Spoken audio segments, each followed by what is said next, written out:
Ever watched a legend falter and felt that unsettling jolt in your gut, the moment when you wonder if greatness has an expiration date? That's the sensation flooding social feeds right now as Lewis Hamilton, owner of 7 world titles and more Grand Prix victories than some teams have points, straps into a scarlet cockpit instead of the silver one that made him a household name.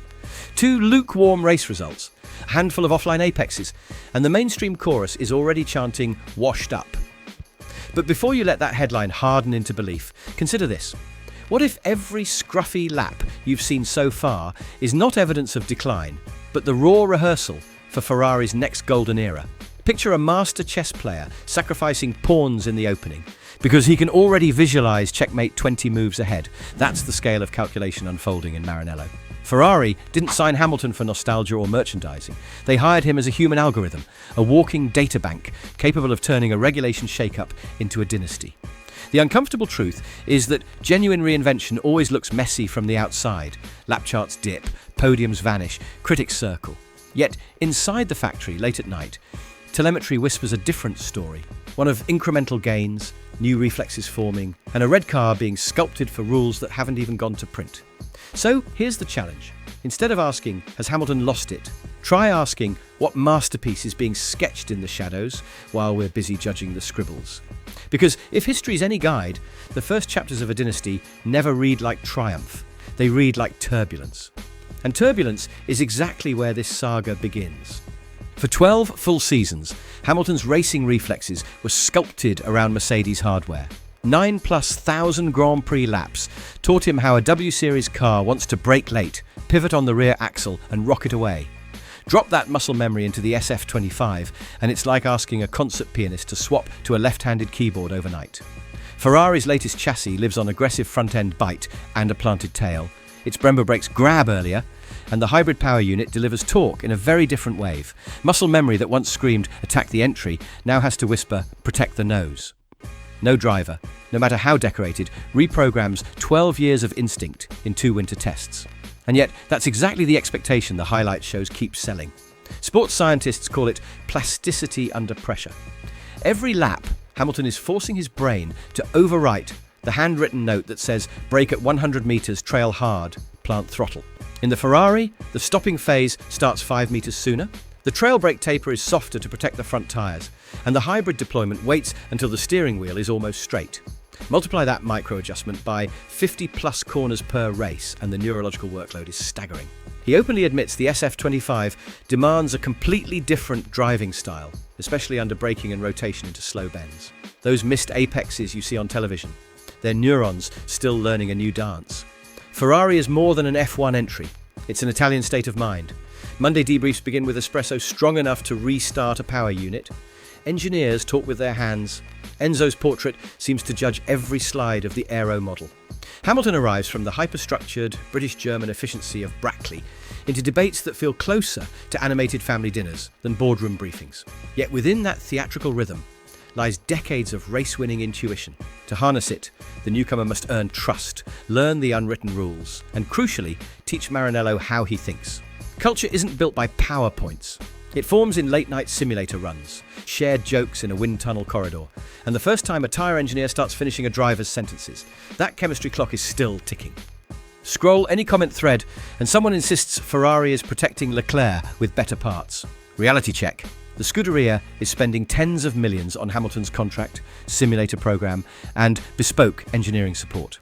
Setting fire to that investment would be financial arson. In the cost cap era, the FIA scans component barcodes every weekend. Fielding unequal machinery would be caught faster than a pit lane speeding penalty.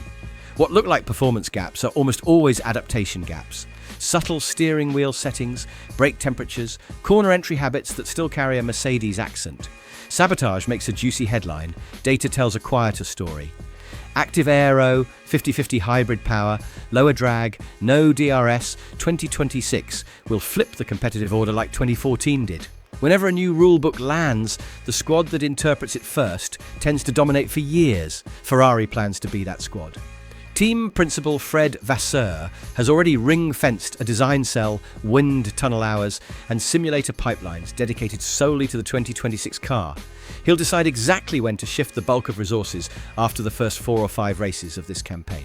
Meanwhile, another department continues polishing the SF25 so the Scuderia doesn't bleed points in the present. That split strategy might look messy on paper, but it's 4D chess in practice. 7 titles came from more than raw pace. Hamilton became Mercedes' most valuable development sensor. He felt tire day before sensors did. He nudged aero teams toward floor concepts and reimagined brake-by-wire calibration long before the data traced the pattern. Ferrari bought that software as much as they bought the human. In private simulator sessions, he's mapping battery deployment curves for the hybrid future, pressure testing system logic, translating a dozen seasons of Mercedes know-how into Maranello speak. His feedback today is shaping the 2026 prototype long before that car hits carbon fibre. Take the Saudi Arabian Grand Prix. Hamilton finished 7th, more than 30 seconds off teammate Charles Leclerc. On paper, that's brutal. Underneath, telemetry showed he picked up 1/10 of a second in every mid-speed corner compared with Friday, found a cleaner brake release, and trimmed battery usage by 4%. Those microscopic wins never trend on X, yet they're bricks in a foundation.